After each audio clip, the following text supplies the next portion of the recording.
നമസ്കാരം, news prime മലയാളത്തിലേക്ക് സ്വാഗതം. രാജ്യത്തെ തെരഞ്ഞെടുപ്പുകൾ മാത്രം നടത്തി അത് നിയന്ത്രിക്കുന്നത് തെരഞ്ഞെടുപ്പ് കമ്മീഷൻ മാത്രമായി മുന്നോട്ട് പോവുകയാണെങ്കിൽ അതിൽ സുതാര്യതയും അതുപോലെ തന്നെ വ്യക്തതയും ഉണ്ടാകില്ല എന്നുള്ളത് സുപ്രീം കോടതി വ്യക്തമായി കാര്യങ്ങൾ പഠിച്ചു തന്നെ മനസ്സിലാക്കി വിവരണാത്മകമായി പറഞ്ഞിരിക്കുകയാണ്.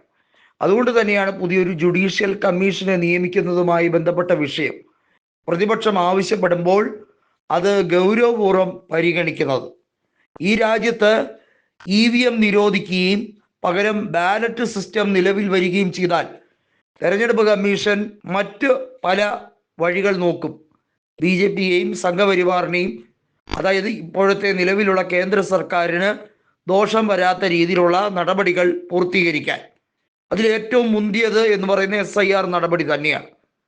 SIR നടപടിയിലൂടെ ഈ രാജ്യത്തുള്ള നിരവധി വോട്ടർമാരുടെ പേരുകൾ വോട്ടർ പട്ടികയിൽ നിന്നും എന്നേക്കുമായി നീക്കപ്പെടുന്നു എന്നത് മാത്രമല്ല, വരുന്ന സെൻസസ് എടുക്കുന്ന സമയത്ത് ഇതുമായി വെരിഫൈ ചെയ്ത് നോക്കി ഈ രാജ്യത്ത് പൗരത്വം പോലും നിഷേധിക്കുന്ന പ്രാഥമിക അവകാശങ്ങൾ മുഴുവൻ ഭരണഘടനാപരമായി നിർദ്ദേശിച്ചിരിക്കുന്ന ഫണ്ടമെന്റൽ റൈറ്റ്സ് ആൻഡ് ഡ്യൂട്ടീസ് അത് മുഴുവൻ നിഷേധിക്കപ്പെടുന്ന ഒരു സാഹചര്യത്തിലേക്ക് കൊണ്ടെത്തിക്കും. നമുക്കറിയാം, ഇപ്പോൾ നിയമസഭാ തിരഞ്ഞെടുപ്പ് നടക്കുന്ന സംസ്ഥാനങ്ങളിൽ എല്ലായിടത്തും ഇതുതന്നെയാണ് അവസ്ഥ.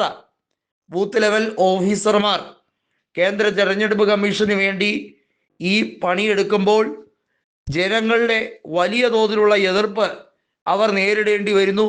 പലർക്കും സമ്മർദ്ദമേറുന്നു.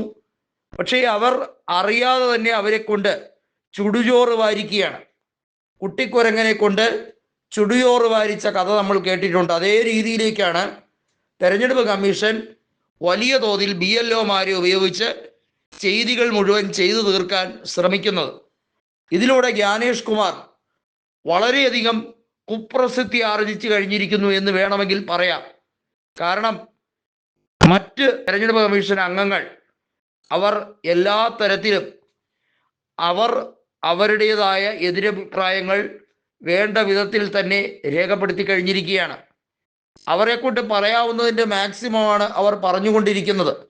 ഈ രാജ്യത്ത് ഓട്ടോക്രസി അല്ല, ഓട്ടോക്രാറ്റ് അല്ല ഭരിക്കുന്നത്, ഇതൊരു ജനാധിപത്യ സംവിധാനമാണ് എന്നുള്ളതും തെരഞ്ഞെടുപ്പ് കമ്മീഷൻ ഒരു രീതിയിലും ജനാധിപത്യ മര്യാദകൾ പാലിക്കുന്നില്ല എന്നുള്ളതും ഈ രാജ്യത്തിൻ്റെ പ്രതിപക്ഷം എന്നത് കേവലം കുറച്ച് സീറ്റുകളുടെ വ്യത്യാസത്തിൽ അവർ പ്രതിപക്ഷത്തായതാണ്.